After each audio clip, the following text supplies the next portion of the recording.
would like to ask our panelists here about some questions. Maybe I will start with Andrea, ladies first.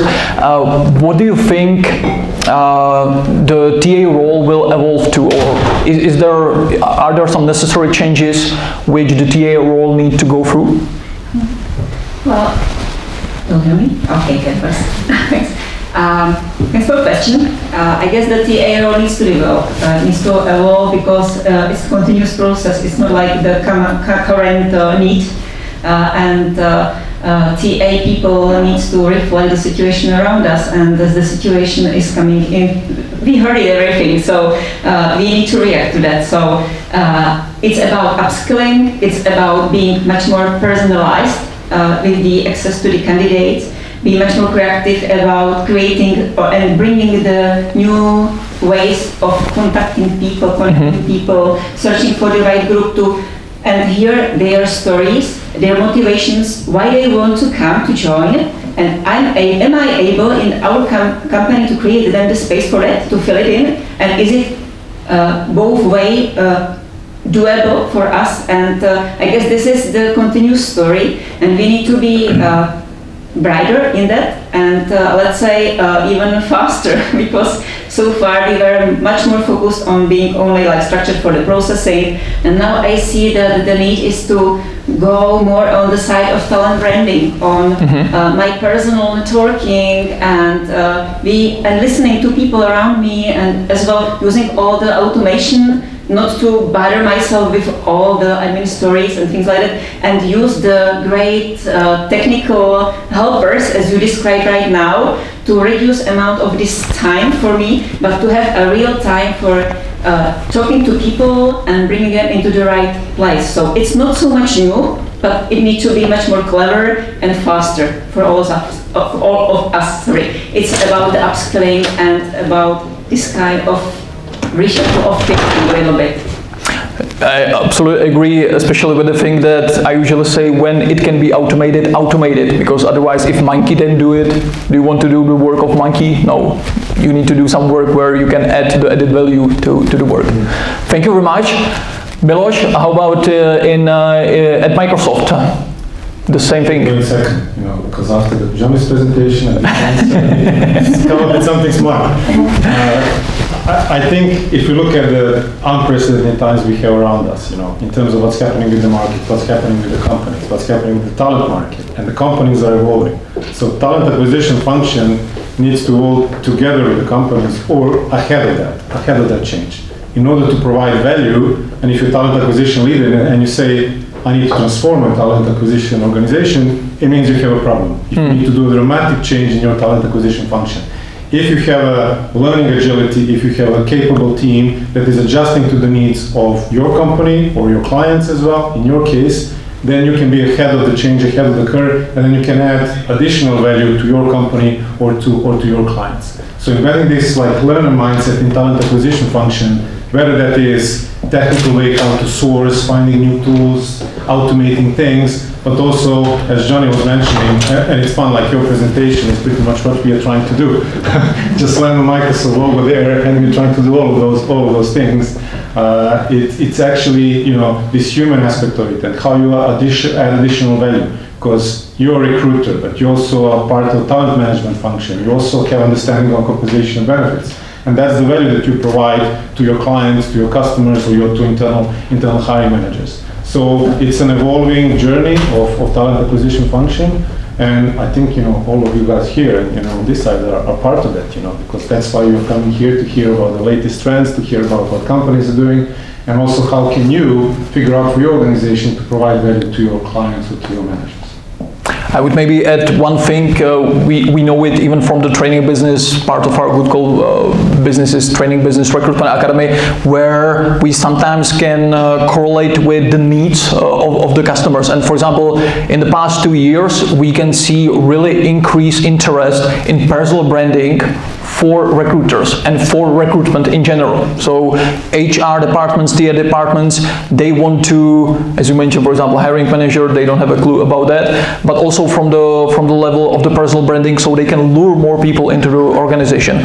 Or even like HR marketing departments, they are thinking like how to take advantage of the network of our employees who are on LinkedIn. They have their own profiles. We have maybe some followers on our LinkedIn company page, but we have the army of people on LinkedIn. If they post something, that would be huge.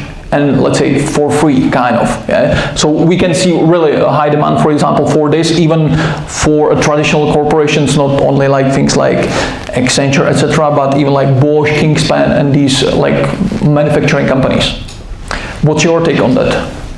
I'll follow up to your last comment there, Jose. Certainly, we've seen that organizations are being successful in employer branding are no longer hiring an expensive creative agency to come up with a campaign and run it with paid media.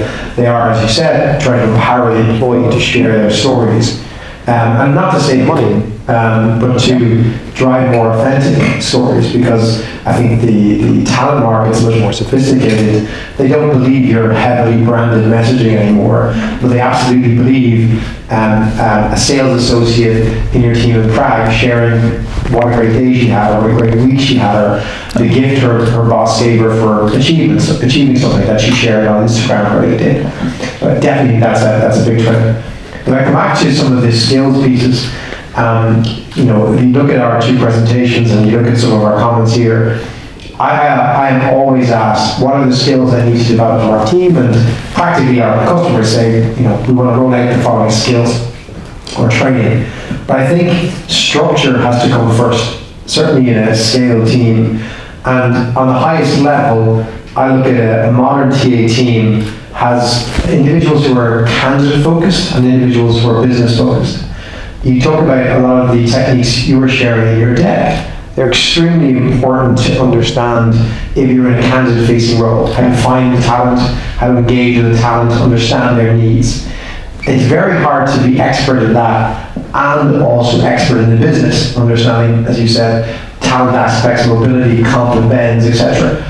So I think structurally, to set yourself up for success, you need to make sure you are at the very highest level having folks who are more business oriented, who understand the business needs and become experts in how do you build assessment processes, understanding the wider view of talent, understanding the business and the team I'm hiring for and their needs.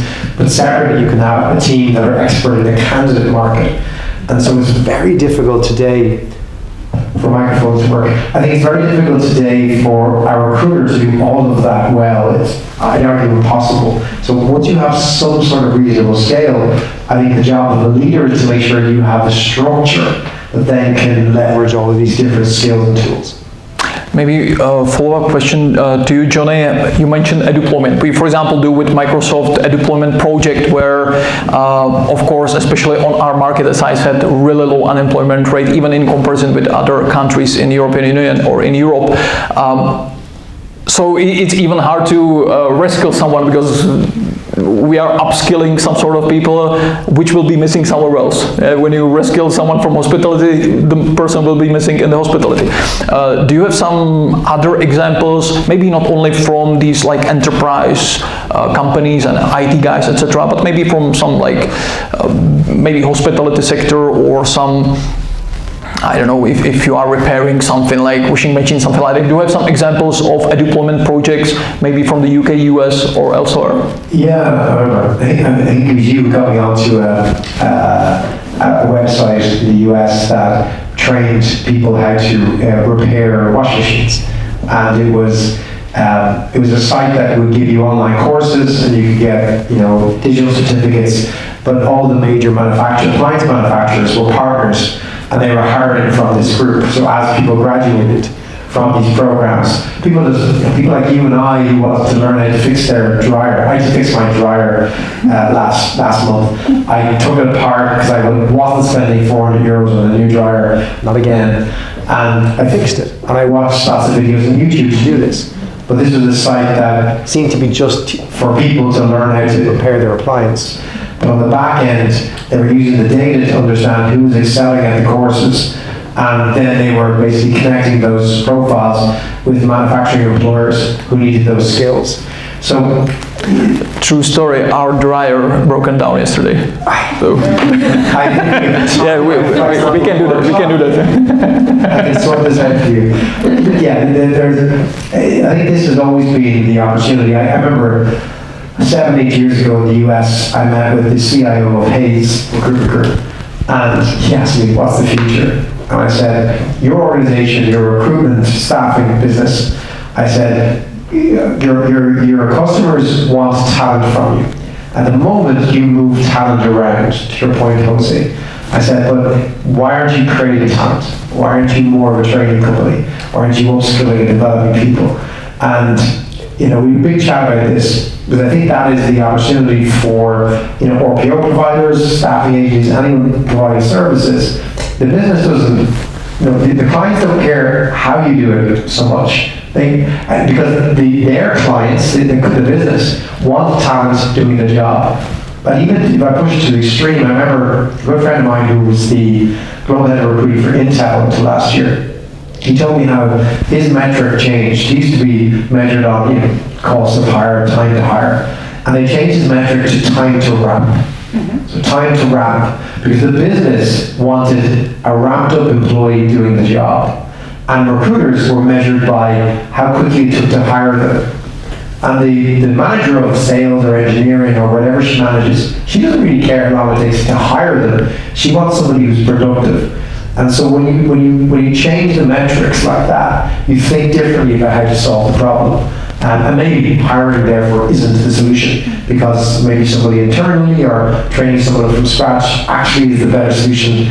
When you really look at the end customer, who is the business, who wants the talents to do work, what do they actually need? And we have to open our minds to how to solve that. So it's basically kind of like washing machine repair, like on Uber style repair. Thank you very much. Andrea, what do you think? Can you elaborate more into what do you expect from a TA expert from the perspective of the skill of such a person? Well, I will continue in what you guys Sure. mentioned, just like because of, and I confirmed that my husband repaired the washing machine just because of video on YouTube as well. So it works, and I guess that's the clever way how to find out the solution for myself if I'm seeking for it, just like not it was set to me to do it, but because I want. And this is the very basic I expect from the people who want to join my team, just like how they think about things in a little bit out of the box way. And I don't need to be super creative, because if you are hiring dozens of IT people, you need to be creative in the way that it's pleasant for them, and not that is a super, I don't know, whatever creative marketing thing. But it needs to be bright, and so the TA profile for me and the expert should be really caring of how the other side is thinking, what's important for them, what's their motivation, and try to find out the places, the institutional situations where they can find, where she can find such people. And it's not that the person need to be as well a little bit tuned that way, because then they can very easily find out the connection and they can discuss in the way that they understand each other. So now in my team I have very different people. They would never sit together at one table and have a coffee. They would never met and put together, but now they are doing it, and everybody is very different profile. And it's just because of we have very different business needs, and recruiters need to be a part of the team also mentally. They need to understand the strategy, why business needs such profile. Is there any development in their need for the future, any additional skill we will need to have to search and have in mind? So they need to a little bit live with them, that thought, and then to structure the searching procedure just with this thought in their mind. So it's always about being creative, being smart, and not to be afraid of doing mistakes. Everybody's doing, and the nice way you are able to communicate about it is always the solution. So that's what fits very much in my team, and that's how I try to search for the newcomers. Mm-hmm. And I do not care really about their previous experience. I do not care whether the person is junior or senior, how long and where is he, she coming from. I always much more think about the personality, about the way of thinking, about the motivation of that person. Why is such thing important for me? What I'm searching for? And I don't mean the benefits and stuff like that. I really mean the place where I want to grow. And then when they are in the team, just the development of the team is not like one platform for everybody. It's again personalized. Because everybody needs to be developed in their own skills. I think we can see nowadays that there are personal assistants being reskilled to recruiters, and it's working really nicely. Yeah, we can see it even at Recruitment Academy, people going through this without this background. So for you, that could be like a suitable candidate for this role. Yeah. Thank you, Andrea. Miloš? Oh, how much time we have? I won't repeat the motivation part. I agree with everything that you said. I want to talk about competencies, knowledge, skills, abilities. Because there are some competencies or abilities that are not related to the recruitment only. What you want to see, resilience, adaptability. You want to see learning agility. Because then you are creating a recruiter, maybe a business person after that. We had successful cases where we had recruiters moving to the business. Because you're supporting the business so well, business recognize the talent and the skill that you have, you keep people moving and into different roles. When you talk about the core recruitment skills, what I really want to see is, I'm very passionate about the assessment. That's one of my passions. So we have this thing in Microsoft, we call it the screening, like a recruiter who is capable to broaden the talent pool by identifying skills and capabilities in a different places. So if you stick by the job title, the company, and the market situation that we just see, that's not possible. So having a capability to identify the skills and capabilities in different groups, but also connected to that, you can screen in as much as you want. You need to have the capability to influence the business. Back to your point, everybody's a recruiter, to have that consultative approach as well, to do that with your business stakeholders, because you can screen in the sourcing stage, in the interview stage, the hiring manager, screening doesn't happen, nothing happens. It's work, it's wasted. And then connected to that is also data. I really, when I'm hiring recruiters, want to see the data skill, but not a data skill, like in a sense, here's the data.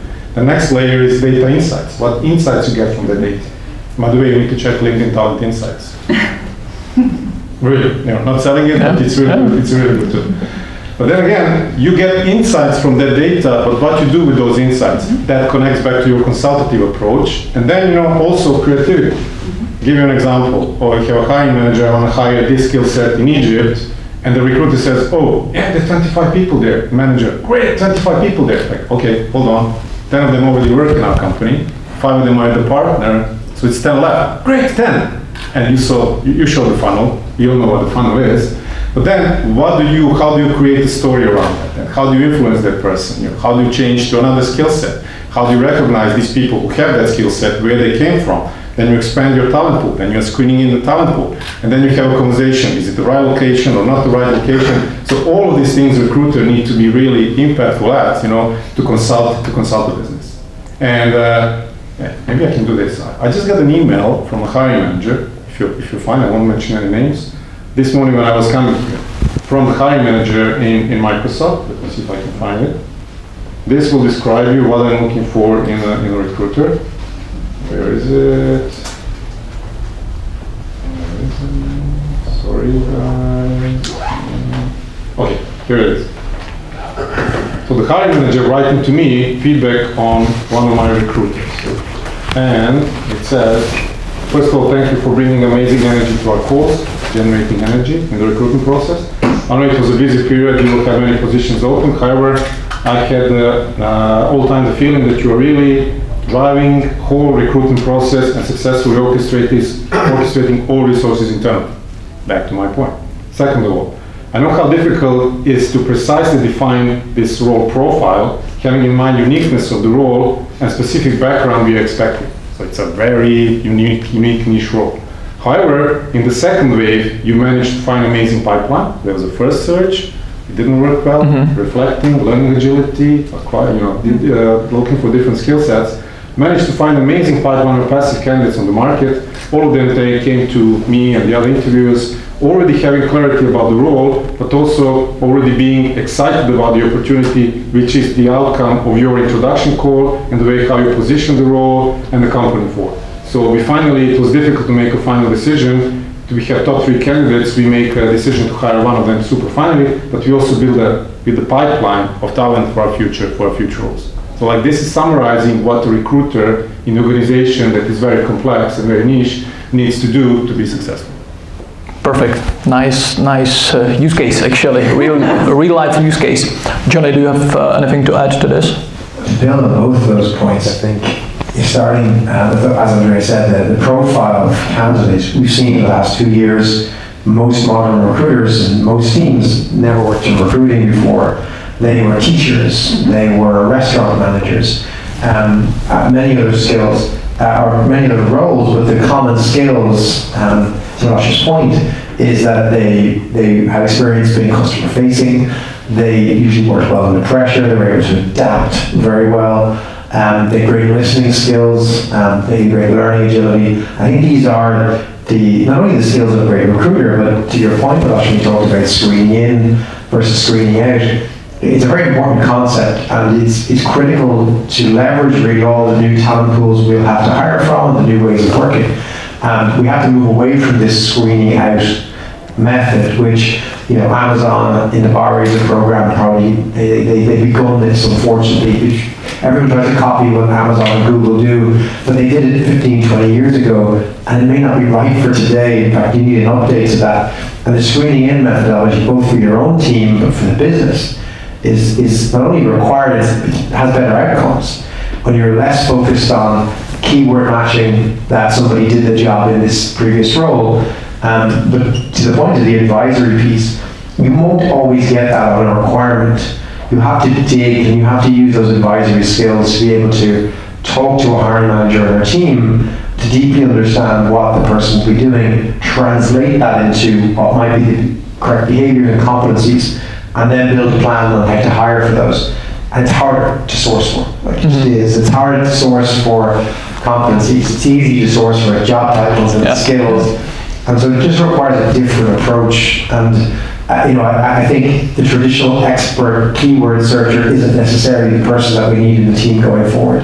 But I also think, to your point, Josh, the modern recruiter doesn't just have a career in the recruiting team. She can go anywhere in the business if she is successful, because those are very transferable skills in the organization's different roles. And it's very exciting to be able to do that from a modern recruiting team. Maybe final question for me, then we can move if you have any other questions. Andrea, what are your top priorities for 2023? My priorities for 2023 are stay quite the same as are still for this year, because in Deloitte we decided to build up a new IT recruitment team. So now we are at this stage that we have them all on board, and now we need to set them in the team and somehow connect them to all the networks within the company, and let them grow among the others that we have there already now.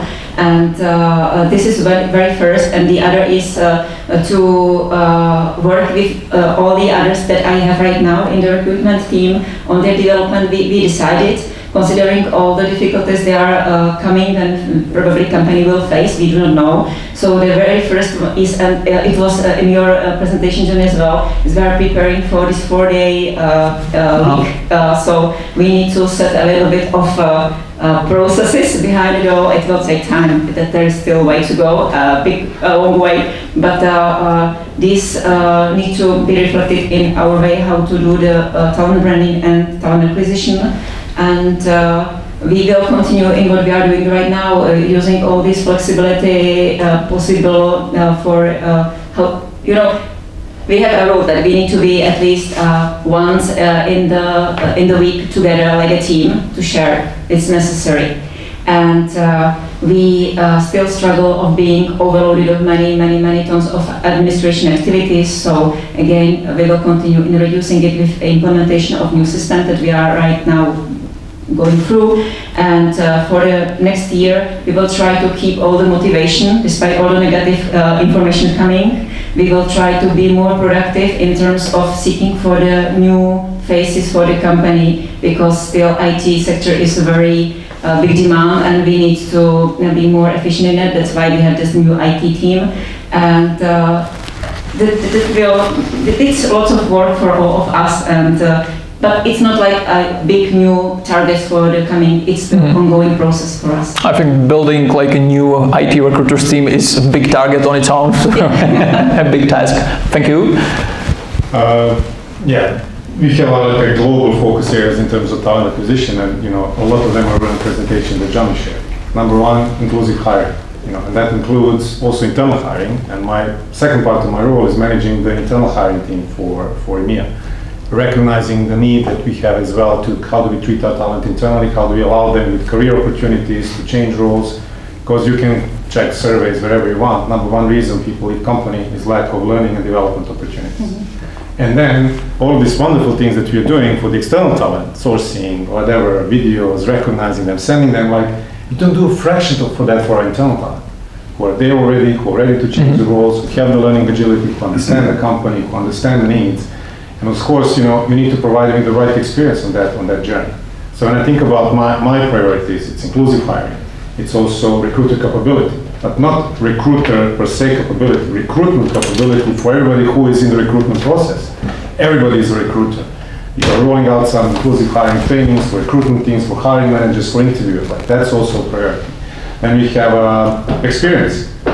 Experience can make such a difference. How do we treat our candidates? How responsive you are when you give feedback? How you give feedback? Do you have time to give a verbal feedback? We just shoot out the automated emails. There's a lot of work that we can do as a talent acquisition function, recruitment function, anywhere.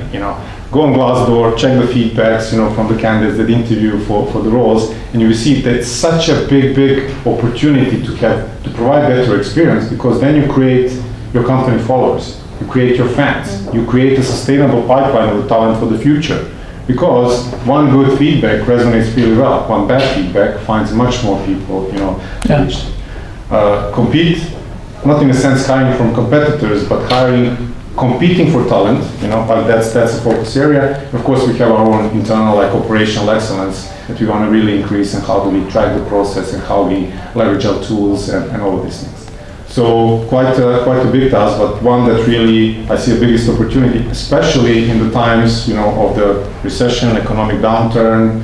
If you Game of Thrones fans, we just expect dragons to come from the north, to attack us. But that's the opportunity to really, tighten up the internal process you have, and really, focus on your internal talent. Everybody will be hiring less externally. This is what I see from talent acquisition leaders.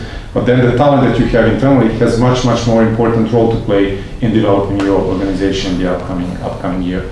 Hopefully less. Point on that, at least unlike the company you mentioned that they need to use LinkedIn to find their internal people. In case of Microsoft, LinkedIn is their internal service, so they can do that. And but LinkedIn is what, LinkedIn, if you just take it at face value, it's a great tool. But I just had one of my recruiters ping me, I just discovered this wonderful talent pipeline, Apple candidates in this country, in Central Eastern Europe. I was like, no, they don't have the office here. How do you mean? Look, 650 people. Yes, and I look at it, and I look at my LinkedIn Talent Insights. You know what happened? There's a local company that the local name is actually Apple in English, and then because the profiles are in English, they just tag themselves they're working for Apple. In that country, it's Jabuka. So it means that 650 people working for Apple in that country, and if you don't use data insights and really look into it, you will think oh my God, this is great. So LinkedIn is amazing. LinkedIn is great, but we also just recently saw a lot of fake profiles popping up. People tagging themselves, working for important organizations, trying to build up their connections. Security roles popping up, and you just look at the profile and see it's clearly not somebody who is working in the security. So yes, love it, amazing tool, but also be smart when using it. Yeah. There is actually insider info. There is actually Apple Office with 200 developers up the Primark at Wenceslas Square. Actually, not so many people know. They actually got the rule that they need to put down the shades every morning. So they are kind of low-profile undercover office. What's your priorities for 2023, Johnny? So for next year, I'm really trying to follow some of the more mature TA teams that we've worked with for the last few years. And similar to the themes here, we're seeing that the focus from recruiting challenges is moving towards the business challenge. Have the right people doing great work in the business. And it's complicated. And I hinted at some of the things today, but it starts with onboarding the talent after we've hired them. How successfully are we onboarding them to set themselves up for success in the job they're hired in? But also in those early months, building a network so that in 2 years, 3 years, they're positioned to get their next job in mobility. How do we change the mind of leaders to think better about internal talent? I have a good friend of mine who runs exec recruiting for a big tech company. He's got 40 exec recruiters working for him. And he said 50% of all their roles could be filled with internal talent. Mm-hmm. But the hiring managers, the leaders say, we want people from the FANG employers, Facebook, Apple, Netflix, Google. They hired them 2 years ago. They did a great job. They're now ready for the next role, but they're internal now. Like, I want the external people. They're brilliant, right? So there's a mindset shift with leaders to think about internal talent differently. Mm-hmm. The internal talent don't necessarily have access to the same opportunities. Advertising roles internally is not the same as actually providing mobility. Mobility is breaking down some of the barriers and some of the structures and the rules we have in place. It's encouraging skill development in the teams. And a lot of that is on the leaders. So we launched a new internal mobility solution and an onboarding solution this year to help organizations scale learning to the different stakeholders.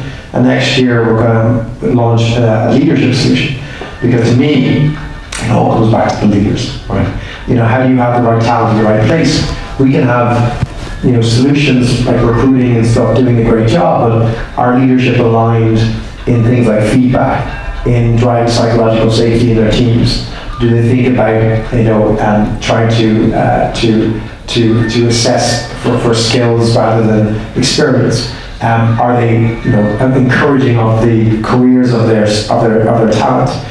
All of these things really, really important. So it's just, to me, it's a journey that we will all go on. When you solve for recruiting and you find a new challenge, you solve for onboarding, you find, okay, mobility and becomes a problem. Okay, retention becomes my problem.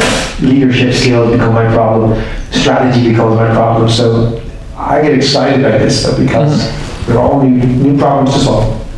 New ways that, to me, the solutions are right there. Everything we need to solve for has been solved by somebody else. But do we have, does everyone understand that?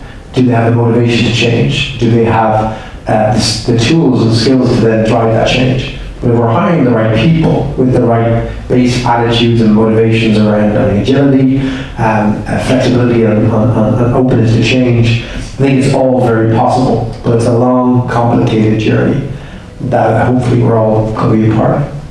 Perfect. Are there any questions from the audience? Before we go to the catering, actually Blake chose for us. Blake, we will tell you how it was, no, don't worry. Apart from where are all the dragons, we don't know. Okay, maybe I have one. What do you think about, these days we are somehow running away from the humanity because, all of these technologies, etc., etc. So what do you think about it? To be back, more on the basics, when we are talking to people like humans instead of, maybe what I think. Of course, it's my thought. So from your point of view, maybe. You mean in terms of automation or this human approach to the yes, for automation, okay. And, online and all of these applications, etc., etc. Of course, it belongs to 2022, but Should I take? Go on. When you think about, go back 5 or 10 years ago, and how we thought that, this automation, AI, whatever will come to recruitment, we thought it's going to be much quicker and a much bigger scale. It's happening, it's here, but it cannot replace a recruiter or live person. I said it years ago to my team. Don't be afraid of using your job, if you automate a part of your job, it'll be something else in the function that you will be able to do. And if they automate, interviews, then there's a smart candidate who will automate answers to the interviews, and you will again need the person, to step in and have the deeper assessment. So people who are coming and joining the companies, you need to have a story for them. You need to be a human. You need to reflect the culture of your company. So new generations, old generations, we're all looking for something more than just a job. we look for flexibility. We look for inspiring people to work. Most importantly, people look for purpose. And then if you can provide a purpose for that person, you need to be in communication with them.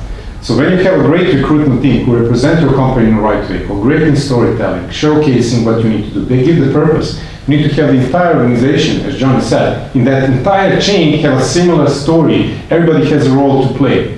And then it's a dance with the candidate. You cannot rely on AI to do that, dance with the candidate, understanding their capabilities, understanding their motivation, adjusting your approach. But also, for me, culture is the most important part of it. Like, we assess people if they are not going to be a culture fit, if they're going to add to your culture. And that's a tricky bit. You don't want clones of your people, you want people who bring something new. And that's difficult to assess. But when you get in that mood, when you recognize the skills and capabilities, when you position that candidate to a hiring manager that can add something additional to their team. Not being the same as 10 people they have, but bringing something new, and then you cannot replace that with any automation. You need recruiters, you need smart people, passionate about recruitment, and you have to add storytelling to the list of capabilities that is very important to be successful in this function. Amen. I fully agree. And just a very short answer. From my understanding, it's great that we have lots of possibilities for all these automations and the technical support which we can have. It's good that a recruiter knows about it. And it's good to choose which one of it will help me in my work, because I need space and free time for talking to people, and to have it, all these technologies should help me. So it needs to be balanced, and the balance should be let on the people to decide how much of their personality fits rather to the technical support, or if they are more personal, focused, driven people, they want to rather have face-to-face interviews and not to spend time on or hours on searching on the LinkedIn and other technologies. So I would love to have a team that they are aware of all these support things, they can use it, and they can select which one they will use, and to have it in their balance. And I fully understand, and I very support that the personal touch is the very base for everybody coming now in the situation of finding a new job. People are a little bit scared. That's what I feel from. It has changed after COVID. It's even more visible that the young generation is asking for a kind of freedom that is and guidance from the very beginning that wasn't so obvious years ago. Now they want to be sure that they will have the space for their free time, that they will have a space for the development within the company, and that it will make sense for them. And it's a very clear message they are bringing at the very beginning, so we need to be prepared for it. And it's about the communication, face-to-face interaction. I know that it's not possible in all the companies. If you are hiring people from abroad, you cannot have this face-to-face, but still using these technologies at least to have it online and have their face visible and discuss what they really desire for, and to have them a feeling that you can find it in our company and it will be both way winning. I would just quickly add that maybe the company Frenchie, I think you showed that they wanted to be human-oriented, but there were no human left for them, so they needed to put a human into the machine. And I think it's proven that people in general, when they want to solve something, they rather solve it by putting the question into Google, YouTube, unless calling, for example, somewhere and have the human-to-human conversation. That's why, for example, maybe also in McDonald's, etc., you have these cashiers, you can click everything. Sometimes maybe we feel it like, as you mentioned, that we want to be like human-oriented, but sometimes people, I think, for some certain tasks, they don't want to face a human being when it's possible to do it click, click, click. That's just my take on that. Johnny, final words? On the McDonald's example, my friend Roberta was the HR director for McDonald's in UK and Ireland when they brought in the kiosks. And I said to her, well, it's great, we reduce the amount of staff. It's great cost saving. She said, no, we don't reduce the amount of staff. What we've been able to do is redeploy the people who were all stuck behind the counter to go around the whole restaurant and drive the restaurant experience. And that was the strategy. It wasn't to reduce the amount of people. So automation wasn't about cost saving in the initial implementation of that. It was about getting people out from behind the counter, which is the equivalent of all the admin work we do as recruiters, so they could go out into the restaurant and talk to people and say, hey, can I get that? Thank you, you okay? Bring you your lunch, do you need anything else? To drive the experience up. I think that is the trend. That's what we would want. It's redeploying humans to do the human jobs and getting us away from the stuff that we hate doing, don't want to do, and machines can do better. All right, I think it's all.